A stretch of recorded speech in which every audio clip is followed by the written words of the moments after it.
Saan ba talaga nagsimula ang lahat ng ito? Kasi nung last time, yung issue sa Gilas, Pilipinas, well, alam naman natin na national team yon. So, lahat naman ng Pilipino may right na mag-express ng comments, feedback doon sa nangyari. Kasi national team siya eh. Public public interest lahat yon. So, sinabi ko yung opinion ko. At hindi ko alam kung bakit at saan tinamaan si Mark Pingris doon at bakit niya ako hinamon.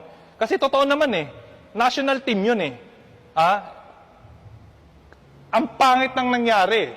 So hindi yun yung... Bakit pangit ang nangyari? I mean, pwede bang paki-explain? Walang sa sistema, tapos puro excuses, puro drama, puro dahilan. Ayun, sorry bro, kasi actually mga kahombre ko, hindi ako nanonood ng basketball ng PBA or ng national, hindi yung national team. Napapakinggan ko lang siya sa radyo. Ano ba talaga nangyari? Natalo ba sila? No? Ano bang nangyari? Natalo, kasi maraming factors.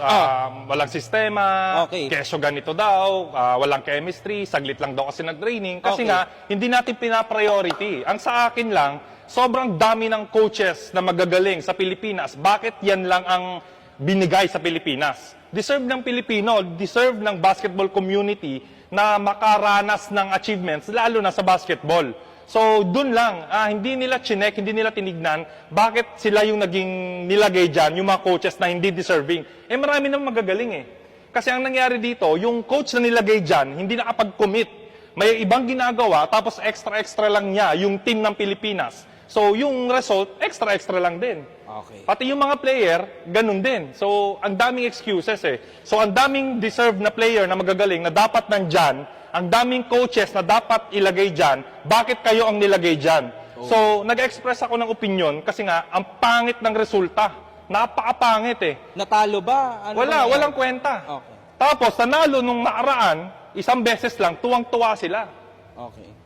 So, sabi ko, pwede tayo mananalo sa puro drama. Ang gusto ko lang naman, bro, ang gusto ko lang sa basketball community, accept nyo yung failure kasi tinanggap nyo eh. Diba? Lunukin nyo yung pride ninyo, move on, mag-training. Ibigay sa karapat-dapat na coach. Okay, sige. So, in-explain mo na ngayon yung dahilan kung bakit ka naiinis as a normal Filipino guy, di ba? Ngayon, ano yung pinagsimulan nito ng away nyo, issue between Rendon Labrador at Mark Pingris? Saan nagsimula yun? Nananahimik kasi ako last time eh. So, nagko-comment lang ako just sa regular bosses ng bayan. Tapos, bigla niya ako hinamon. Saan? Sa comment? Sa comment. Okay. Sabi niya, balita daw niya, magaling daw ako mag-basketball. Hinahamon niya daw ako sa 1v1. So, siya yung naghamon. Ikaw yung naghamon. Sumagot lang ako. Okay? Sumagot lang ako. Kaso, ang hindi ko maintindihan ngayon, no? Siya yung naghamon sa'yo, pero meron kang mga kagustuhan na hindi naaayon sa gusto niya, di ba? Yun yung nangyayari. Kasi gusto niya daw sa mga nagte-trend. Doon lang naman ako nabase. Kasi wala akong alam sa PBA. So, sa mga nag-trend, gusto niya daw no camera. Pero ikaw, ang gusto mo sa BOTY, dahil una sa lahat, under contract ka sa Battle of the YouTubers, then at the same time, ako din, under contract din ako sa BOTY. So, kung bawal tayo lumabas sa ibang organization, ibang event. Ngayon, ang problema, syempre, ang naisip ko bilang organizer, bilang promoter ako, naisip ko, total, hinamon naman si Rendon, bakit hindi natin gawin sa platform ng Battle of the YouTubers? Diba? Kaya ako nag-comment. Mas maayos Mas doon. maayos, diba? Laro lang doon eh. Meron naman medic doon eh. Meron naman bouncers, meron naman police. Organization. Hindi ko alam kung bakit siya natatakot. Kasi hinamon niya ako eh. Hinamon mo ako in public eh. Maglaro tayo sa harap ng publiko. Diba? Bakit walang camera? Nag-comment ka. Public platform. Kita ng lahat. Tapos ina-expect mo na uurong ako. Tapos sasabihin mo walang camera. Anong klase ka? Ikaw naghamon, bro. Ikaw naghamon, ikaw nag-initiate ng laban. Ngayon, dadaling ko yung laban sa'yo. Ikaw, sumagot ka ngayon. Anong sinasabi mo walang camera? Hinamon mo ka in public. Dapat kita ng buong Pilipinas yung laban. Hindi, nababasa ko sa mga comments ng tao na kaya mo daw gusto na mangyari ito dahil mukha ka daw pera. Anong masasabi? Hindi, walang TF eh. Walang TF. Wala akong TF dito. Okay, walang TF. Tsaka siya, sigurado naman, sigurado naman na hindi mo kailangan ng TF. Hindi, kasi, sabi niya ay lalaban siya ng, actually ang gusto niya, no camera. So ibig sa automatically, walang TF.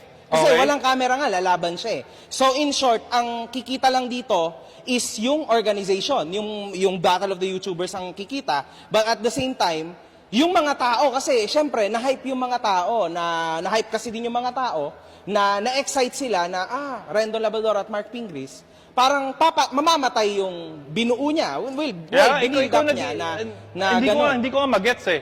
Hinamon mo kayo in public, ex-PBA ka. Legendary ka ng PBA. Professional ka. Sobrang tindi ng achievements mo. Hindi ko alam kung bakit ka natatakot. Hindi ko alam kung bakit ka umuurong ngayon. Sabi mo, madali lang naman ako talunin. Sabi ng fans mo, di ba? Saglit lang ako. Bakit hindi mo subukan? Yes, actually bro, ako bilang, again, wala naman ako masyadong alam sa PBA, pero may alam naman ako sa basketball kasi nanonood ako ng NBA. Kung ako, sa totoo lang, mga kahombre ko, at syempre sa mga fans din ni Pingris, at sa mga fans din ni Rendon Labrador, sa totoo lang, napakalayo talaga ng agwat, for me. Kasi yun din yung nababasa natin na comments ng mga tao, na pag naglaban si Rendon at si Mark Pingris, wala ka talagang laban. Kung sa akin lang din, ang aking personal comment dito, kumbaga, baka nga walang laban si Rendon, pero maari sigurong makapagpakita ng maayos na laban si Rendon. Yun ang akala nila. Tsaka Ayun lang. tsaka sinasabi ninyo scripted. Sinasabi nyo scripted ang BOTY. O ngayon, subukan nyo. Lumaban ka sa akin, one-on-one. One-on-one. Lumalaban lang to sa mga maliliit eh. Lumalaban ka lang sa maliliit, hindi ka lumalaban sa kapareho mo. May laban ka, pumayag ka na may camera. Kasi bakit? Maliliit yun eh. Ang liliit nung kalaban mo.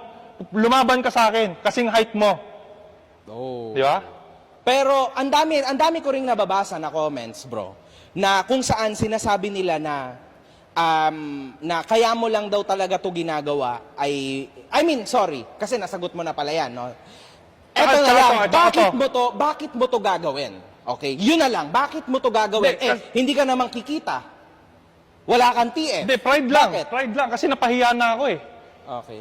Alam mo, ang kondisyon ko nga sa kanya, una, kapag matalo mo ako, ito ang kondisyon ko, nasabi ko sa vlog ko, pag natalo mo ako, bro, hindi na ako hawak ng bola kahit kailan.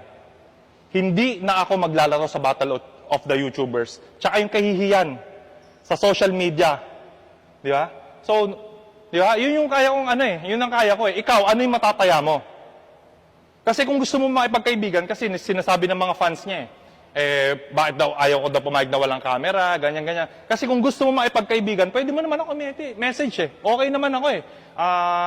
Kung business gusto mo, okay lang. Kung gusto mo makipaglaro dito, okay lang. Gym is open naman bro eh.